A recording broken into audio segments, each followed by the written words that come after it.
कई बार हम जब भी कोई नया सब्जेक्ट या नई चीज़ सीखते हैं, नए कोर्स को करते हैं या लाइफ में कोई भी नई चीज़ आती है तो वो हमें कई बार नहीं समझ आती है। फिर हम परेशान होने लगते हैं कि अरे ये हमें समझ ही नहीं आ रहा है, ये तो हमारे सर के ऊपर से जा रहा है, अब हम क्या करें। तो इसके पीछे सिंपल है, एक रीज़न है। पर उससे भी पहले मान लो तुम्हारे सामने कोई और इंसान है और उसे समझ आ रही है चीज़ें और तुम्हें नहीं आ रही है, तब तो ये जो परेशानी का लेवल है और ऊपर हो जाता है, क्योंकि उसमें जेलसी भी काम करती है कि यार इसे समझ आ रहा है और मुझे नहीं।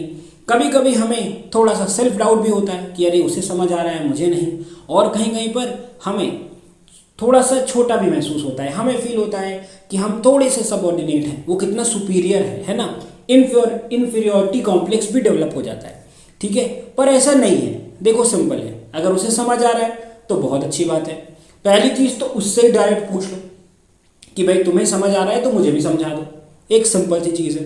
पर मान लो उससे नहीं पूछ सकते तो सेकंड ओपिनियन देख लो कि होता क्या है कि कोई इंसान कई बार कोई चीज़ को पहले से करता है ना। उसकी मसल मेमोरी डेवलप है उस चीज़ के लिए, राइट। उसने उस चीज़ के लिए प्रैक्टिस करी है, उस लैंग्वेज में उसकी कमांड है ना। भाई तुम्हारी जो मदर टंग है, सपोज करो तुम्हारी मदर टंग हिंदी है और अब तुम्हें इंग्लिश का कोई कोर्स सीखना है तो थोड़ी प्रॉब्लम होगी। वैसे ही अगर तुम्हारा मदर टंग तमिल है और तुम्हें हिंदी का कोई कोर्स सीखना है तो तुम्हें प्रॉब्लम होगी, है ना। पर वो इंसान जिसकी मदर टंग हिंदी होगी या तमिल होगी उसके लिए तो एफिशिएंट होगा ही ना, वो तो आसानी से सीख ही पाएगा।